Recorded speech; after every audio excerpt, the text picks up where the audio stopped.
Police inspector Balbir अपने कक्ष में बैठा हुआ था। उसके चेहरे से परेशानी के भाव स्पष्ट दिख रहे थे। वो बार बार माथे पे आने वाले पसीने की बूंदों को रुमाल से पोंछ लेता था। उसकी समझ में नहीं आ रहा था कि वह क्या करे। पिछले 2 सप्ताह में ये छठी हत्या थी, सेठ धन प्रकाश की हत्या। सेठ धन प्रकाश का नाम शहर के अमीर उमरावों में बड़ी शान से लिया जाता था। हत्याएं जो हो रही थी अथवा जो होती हैं वो तो होती ही हैं। सबसे बड़ी बात ये थी कि समाचार पत्रों ने जैसे उसकी छवि धूमिल करने की कसम खा ली थी, और यदि बात यहाँ तक रहती तो गनीमत थी। मुसीबत तो ये थी कि जब भी कोई हत्या होती तभी डीएसपी रावत का शाही फरमान सा आदेश उसे सुनने को मिलता। यह आदेश देते समय उसके माथे पे बल होते और चेहरा एकदम कठोर हो जाता। इंस्पेक्टर बलबीर, तुम्हारे इलाके में आजकल बहुत हत्याएं हो रही हैं। मैं दूसरे लोगों की तरह नहीं हूँ, समझे। मुझे अपराधियों से सख्त नफरत है। जब तक मैं यहाँ हूँ एक भी हत्या नहीं होनी चाहिए, समझे। जी सर। व्हाट जी सर? यही सर कि कोई हत्या नहीं होनी चाहिए। गुड, रावत ने कहा। तुम काफ़ी समझदार हो। जाओ 24 घंटे के अंदर अपराधी को मेरे सामने पेश करो। Do something quick. रावत तो ऐसे आदेश देता था जैसे पूरे पुलिस विभाग का वही एक अकेला मालिक हो, उसके ऊपर कोई अफसर ही ना हो। हालांकि ये बात अपनी जगह सही है कि वह ईमानदार, कर्तव्यनिष्ठ, कर्तव्यपरायण और कार्यकुशल पुलिस ऑफिसर था। अपराधियों को पकड़ने के लिए वह स्वयं दौड़ पड़ता था। ये अलग बात है कि नगर के सभी छोटे बड़े गुंडे उसके दुश्मन थे, उसे मार डालना चाहते थे अथवा उसके हाथ पैर इस ढंग से तोड़ देना चाहते थे कि वह दोबारा उनसे टकराने का प्रयास न करे। इसी सिलसिले में वह कई बार उसकी जमकर पिटाई भी की थी, मगर सख्त जान रावत पर कोई असर न था। वह अपनी गतिविधियों से बाज नहीं आया था, और यही कारण था कि नगर के सभी छोटे बड़े गुंडे उसके नाम से घबराते थे। हर किसी को यही डर था कि वह उसकी गर्दन ना मरोड़े। शेर दिल रावत बड़े से बड़े अपराधियों के दल में बेखौफ घुस जाता था और उनका सफाया करके ही दम लेता था। बात हत्या की थी, सेठ धन प्रकाश की हत्या। सेठ धन प्रकाश की हत्या के संबंध में लगभग सभी समाचार पत्रों ने सूचनाएं प्रकाशित की थी। सभी ने इस हत्या के विषय में खूब बढ़ा चढ़ा के लिखा था। अखबार वालों की तो पूछो मत। उन्हें तो कोई बात मिलनी चाहिए कि फिर ये उस बात का बतंगड़ बना देते हैं। उन्हें क्या, वे तो चाहते हैं कि उनके समाचार पत्र अधिक से अधिक संख्या में बिके। वे तभी बिक सकते हैं जब समाचार पत्रों में उल्टी सीधी चटपटी मज़ेदार खबरें हों, और इसलिए वे ज़रा सी बात को बहुत ही बड़ी बनाकर लिखते थे। सेठ धन प्रकाश की हत्या के विषय में भी समाचार पत्रों ने खूब बढ़ा चढ़ा कर लिखा था। कई समाचार पत्रों की प्रतियां उसके समक्ष मेज पर पड़ी थी। संडे टाइम्स में लिखा था, 1 और करोड़पति की हत्या। ज्ञात हुआ है कल रात में, तब जब सारा शहर निंद्रा देवी की गोद में आराम कर रहा था, सेठ धन प्रकाश की हत्या बड़ी निर्ममता से कर दी गई। उनके शरीर पर कई चाकुओं के निशान पाए गए हैं। ऐसा प्रतीत होता है कि जैसे मारने से पूर्व हत्यारे अथवा हत्यारों ने सेठ धन प्रकाश को जी भरकर तड़पाया है और तड़पा तड़पा के ही मार डाला। अभी तक ये पक्का समाचार नहीं मिल सका कि सेठ की हत्या के पीछे हत्यारों का क्या उद्देश्य था। वे धन के इच्छुक थे अथवा कोई और बात थी। पिछले 1 सप्ताह के अंदर ये छठी हत्या है। ये सभी हत्याएं शहर के जाने माने लोगों की हुई हैं। आज तक समझ में ये नहीं आया कि आखिर नगर की पुलिस क्या कर रही है। अपराधी हत्यारे पुलिस की नाक के नीचे हत्या पे हत्या किए जा रहे हैं और पुलिस खामोश बैठी है। आज तक कोई भी हत्यारा पकड़ा नहीं गया। इन हत्याओं की वजह से नगर के बड़े लोगों में भय व्याप्त है। हर किसी को ये लगता है कि उसकी हत्या न कर दी जाए। नगर पुलिस को चाहिए कि वे जल्द से जल्द अपराधियों का पता लगाकर उन्हें दंड दिलाए तथा आगे के लिए पूर्णतः सतर्क रहे, ताकि कोई अप्रिय घटना ना घटे। इस समाचार को इंस्पेक्टर बलबीर कम से कम 10 बार पढ़ चुका था। अपना माथा पीट लिया था इंस्पेक्टर बलबीर ने। हालांकि ये बात सही थी कि पूरी 6 हत्याएं हो जाने के बाद भी आज तक पुलिस एक अपराधी नहीं पकड़ पाई थी। इंस्पेक्टर बलबीर तरह तरह के विचारों में घिरा हुआ अपनी सीट पर बैठा हुआ था। वह पास में रखे हुए फ़ोन को घूर रहा था। वह जानता था कि अब जल्द ही डीएसपी रावत फ़ोन करेगा और उसके ऊपर राशन पानी लेकर चढ़ जाएगा।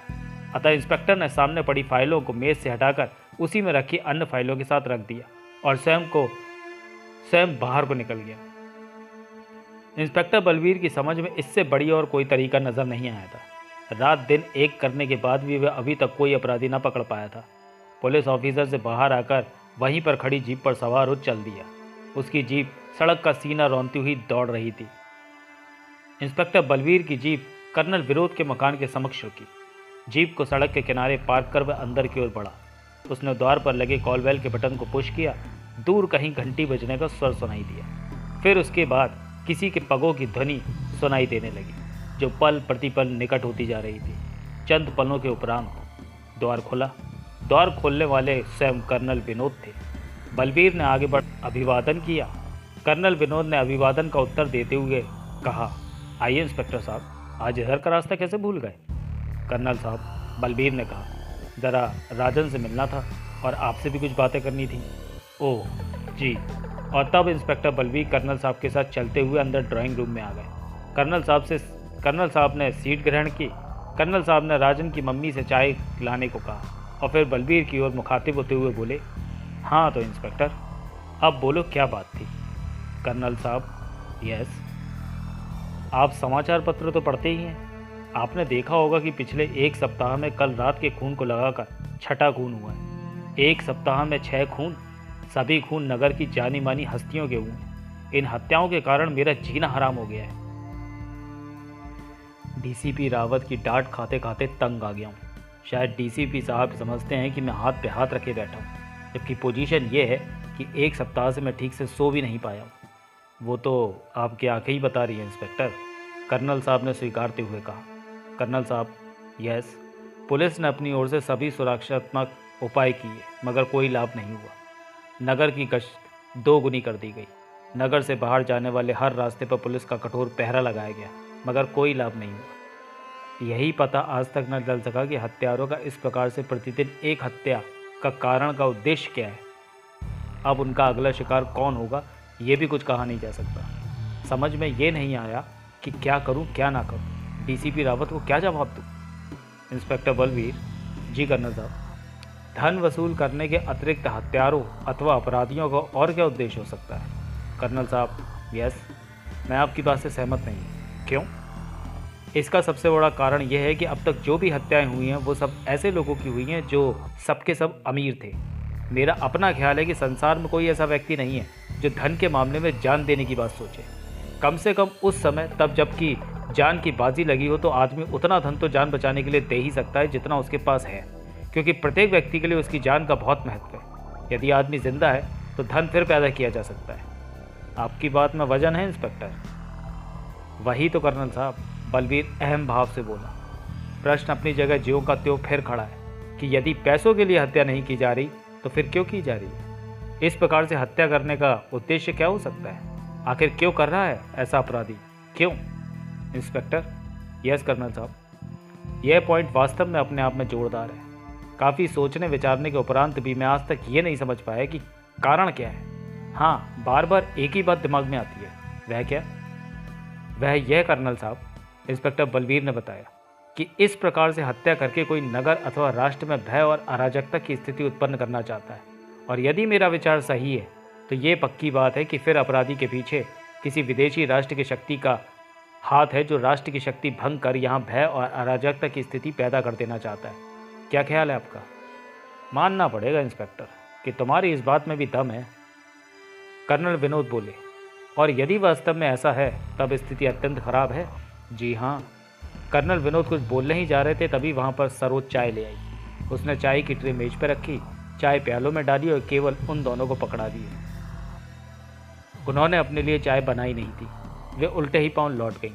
चाय की पहली चुस्की लेते हुए इंस्पेक्टर बलबीर ने कहा, कर्नल साहब जी, मैं आपके पास इसलिए आया हूँ कि आप राजन को मेरे काम के लिए छोड़ दें। मुझे आशा है कि राजन और इकबाल अवश्य इस केस को सुलझाने में मेरी सहायता करेंगे। मुझे कोई एतराज़ नहीं है इंस्पेक्टर, कर्नल साहब ने कहा। जहाँ राष्ट्र की अखंडता स्वतंत्रता का प्रश्न है, वहाँ प्रत्येक व्यक्ति का फर्ज है कि वह उसको बरकरार रखने के लिए अपना योगदान दे।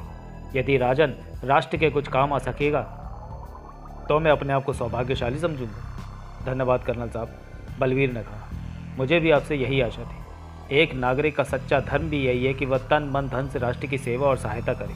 अच्छा कर्नल साहब, अब मैं चलूँगा। Okay inspector, wish you good luck. Inspector Balbir ने खाली प्यारा वापस प्लेट में रखा और फिर चलने लगा।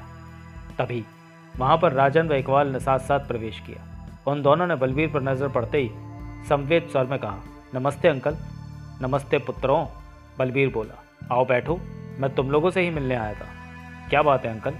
बलबीर ने उन दोनों को पूरी बात बताई, जिसे सुनकर राजन बोला, अंकल हाँ पुत्र, आप इतने निराश क्यों होते हैं? वह हत्यारा कहीं भी क्यों ना हो, हम उसे ढूंढ निकाल।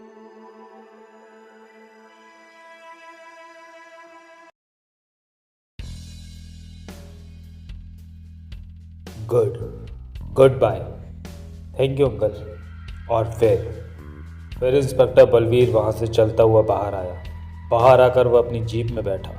उसने जीप स्टार्ट की और लेकर चल दिया अपने ऑफिस की ओर। रास्ता धीरे धीरे छोटा होता जा रहा था।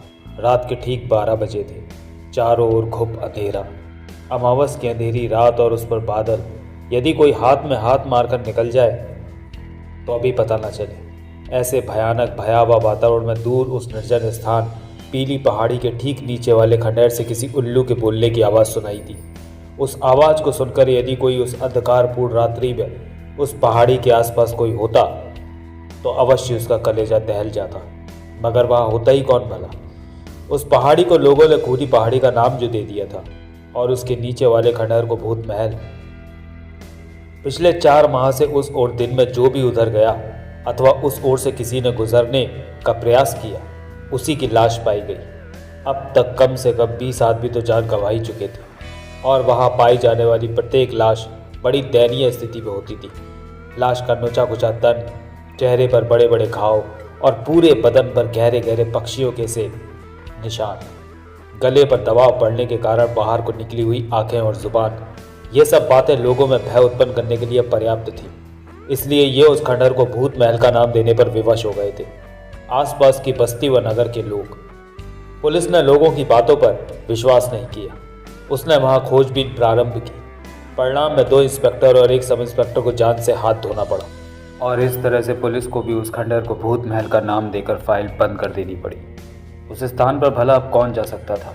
किसको अपनी जान प्यारी नहीं थी?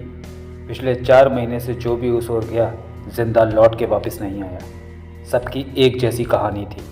सभी के शरीर पर एक जैसे ही घाव व निशान पाए गए थे। भूत व प्रेत आत्माओं पर जब लोगों का वश न चला तो उन्होंने उस ओर जाना ही छोड़ दिया। उसी खंडहर से आवाज़ आई थी उल्लू की। उल्लू जो अशुभ माना जाता है। उल्लू की आवाज़ सुनकर 2 कंकाल एक ओर से निकले। वे एक ओर बढ़ने लगे। चंद कदम और चलने के बाद वे उस खंडहर में पहुंच गए। खंडहर में एक साया सा उसके टूटे फूटे द्वार पर खड़ा था। उनके सामने जो साया खड़ा था वह भी तो एक कंकाल ही था। उस बिना हाड़ मांस के ढांचों ने जैसे अपनी सफाचट खोपड़ियों को झुकाकर अभिवादन किया। अपने अजीब से हाथों से उसने उन दोनों कंकालों को अपने पीछे आने का संकेत दिया। वे दोनों किसी आज्ञाकारी बच्चे की तरह उसके पीछे चल दिए। वह कंकाल सामने की पीली पहाड़ी की ओर बढ़ने लगा। हाड़ मांस न होने के बावजूद भी वह काफ़ी तेजी से चल रहा था, किसी यंत्र चलित की भांति।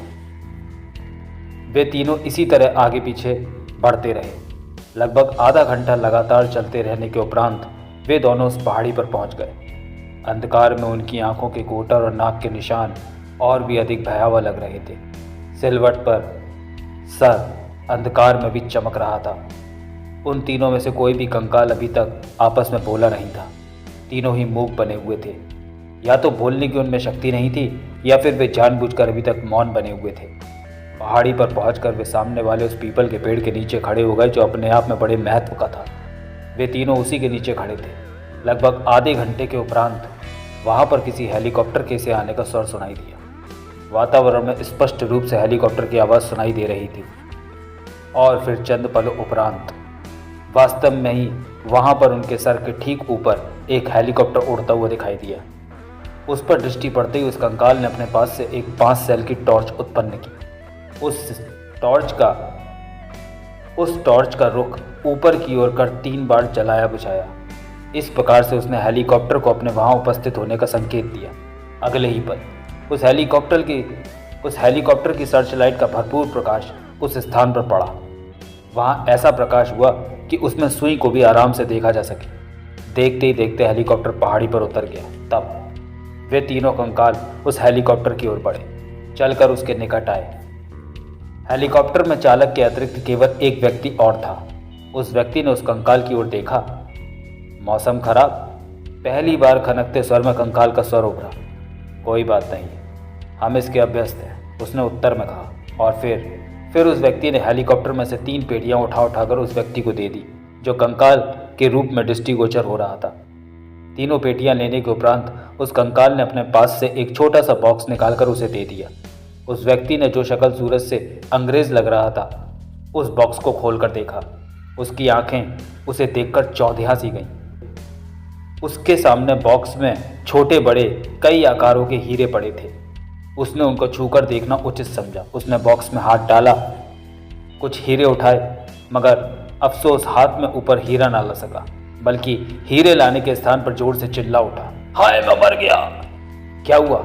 चालक चिल्लाया, और जब तक वह कुछ समझ पाता उससे पूर्व भी हल्की सी पिट्ट की आवाज हुई और फिर वह व्यक्ति चिल्लाता हुआ पीछे को किसी कटे हुए वृक्ष की भांति धड़ाम से पहाड़ी पर गिर पड़ा। गिरा तो फिर उठ ना सका और ना ही चीख और चिल्ला ही सका। वह मर गया था। अलबत्ता पहले वाला व्यक्ति अभी भी पहाड़ी पर पड़ा तड़प रहा था। उसके अंगूठे से रक्त बह रहा था। तड़पते और छटपटाते हुए व्यक्ति ने टूटती सी आवाज में कहा, रॉबर्ट, ये तुमने अच्छा नहीं किया। सोडानो से दुश्मनी महंगी पड़ेगी, तुम जिंदा ना बच पाओगे। चुप बे मुर्गी के, वह कंकाल बोला, ये लड़ाई, ये दुश्मनी उस उल्लू के पट्टे सोडानो नहीं की है। हमने नहीं, खेल उसने शुरू किया था, अंत हम करेंगे। वह नीचे तड़पता छटपटाता व्यक्ति अपना हाथ धीरे धीरे जेब में ले जाने का प्रयास कर रहा था। उसका इरादा अपना रिवॉल्वर निकाल लाने का था, मगर रॉबर्ट नामक उस कंकाल ने उसे उसके इरादों में सफल नहीं होने दिया। उसने अपना पैर उसकी जेब की ओर रेंगते हाथ पर रख दिया। वह उसके हाथ को पूरी शक्ति से दबाए रहा। आखिरकार धीरे धीरे कुछ देर बाद उसने छटपटाकर दम तोड़ दिया। उसके मुंह से ढेर से नीले रंग के झाग निकल रहे थे और वे झाग वहीं पहाड़ी पर जमा हो रहे थे। उसके अंगूठे में एक बहुत ही पतले उंगली के बराबर वाले सांप ने काटा था, जो रॉबर्ट उन हीरों के बॉक्स में छुपा कर लाया था। तब जब वह समाप्त हो गया तो रॉबर्ट ने उसकी तलाशी ली। उस तलाशी में उसने एक पॉकेट ट्रांसमीटर पाया। उसने उस ट्रांसमीटर के कई बटनों को पुश किया और फिर उसको मुंह के सामने लाकर हेलो हेलो करने लगा। फिक्स मीडियम जेब वाले उस पॉकेट ट्रांसमीटर का सीधा संबंध स्थापित हो गया। Yes, headquarter this side, Sodano speaking, over. Sodano, मैं रॉबर्ट बोल रहा हूँ। हमने उस दिन का अपना बदला ले लिया है। तुम्हारे ये दोनों बेवकूफ़ उल्लू के पट्टे साथी अल्लाह को प्यारे हो गए। तुम्हारा हेलीकॉप्टर हमारे कब्जे में है, ओवर। रॉबर्ट, दूसरी ओर से सोडानो का फुंकार भरा स्वर सुनाई दिया। ये तुमने अच्छा नहीं किया रॉबर्ट। जो लड़ाई तुमने छेड़ दी है उसका अंजाम क्या होगा ये तुम्हें बाद में पता चलेगा रॉबर्ट, ओवर। जब हमने लड़ाई छेड़ी है तो अपने बलबूते पर की है, लेकिन तुम गलत कह रहे हो सोडानो। पहली बार चोट करके तुमने ये लड़ाई छेड़ी थी। हमने तो केवल तुम्हारी चाल का जवाब दिया है, ओवर। ठीक है, अब आगे आगे देखना होता है क्या, ओवर एंड ऑल। रॉबर्ट ने उस ट्रांसमीटर को बंद करके अपनी जेब के हवाले किया। तत्पश्चात उन तीनों ने एक एक कर उन पेटियों को उठाया और लेकर चल दिए उस ओर जिधर से वे आए थे। हीरो का वह पैकेट उसने पहले ही अपनी जेब के हवाले कर लिया था। करीब आधे घंटे तक वे बराबर चलते रहे। तत्पश्चात वे उसी खंडहर में पहुंच गए। खंडहर में पहुंचकर वे उसके अंदरूनी भाग की ओर बढ़ने लगे। उस खंडहर का भारी भाग ही टूटा फूटा हुआ था, बाकी अंदर से वो पूरा भवन बिल्कुल ठीक था। वे लगातार कमरों को पार करते गए। आखिर में उस भवन के दूसरे ओर लॉन में पहुंचे। उस लॉन के बीचों बीच एक छोटा सा पाषाण मंदिर था। वे उसी में प्रविष्ट हो गए। उनमें से एक ने उस मंदिर में लगे घंटे को पकड़कर जोर से खींचा। जंजीर खिंचती चली गई। मंदिर का वह भाग जहाँ शिव प्रतिमा थी एक ओर को सरकता चला गया और नीचे जाने के लिए सीढ़ियाँ नजर आने लगी। वे तीनों उसी में प्रविष्ट हो गए और सीढ़ियाँ तय करके नीचे तहखाने में पहुँच गए।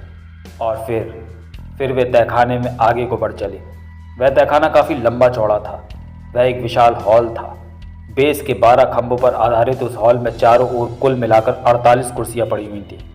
उन कुर्सियों पर बैठने वाले लोगों की श्रेणी का विभाजन उन कुर्सियों के द्वारा ही होता था। हॉल में पड़ी हुई 48 कुर्सियां 4 प्रकार की कुर्सियों में विभाजित थीं, प्रत्येक प्रकार की 12।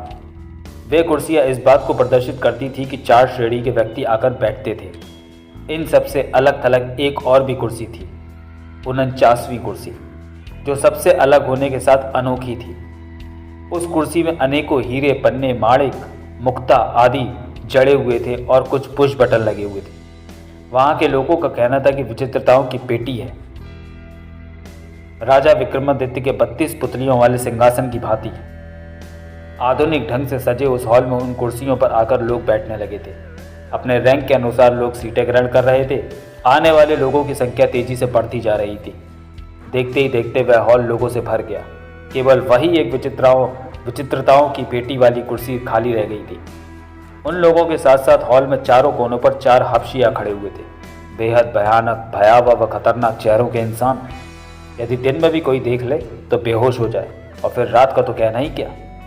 चंद पल बीते, उस हॉल के अंदर बैठे लोगों के ऊपर से उड़ता हुआ एक धुएं का गुब्बार से गुजरा। मानवीय शक्ल वाले उस धुएं में बेहद चमक थी, बिजली की सी तेज चमक। वह धुएं का गुब्बार उन लोगों के ऊपर से उड़ता साए साए की आवाज़ करता हुआ उस कुर्सी तक पहुंचा। उस कुर्सी पर पहुंचकर वह मानवीय शक्ल में परिवर्तित होकर उस कुर्सी के समक्ष खड़ा हो गया। उसके सम्मान में हॉल में उपस्थित सभी कुर्सियों पर बैठे व्यक्ति उठकर खड़े हो गए। तब उस अजीब ढंग से प्रकट हुए उस व्यक्ति ने उन सबको बैठ जाने का संकेत किया।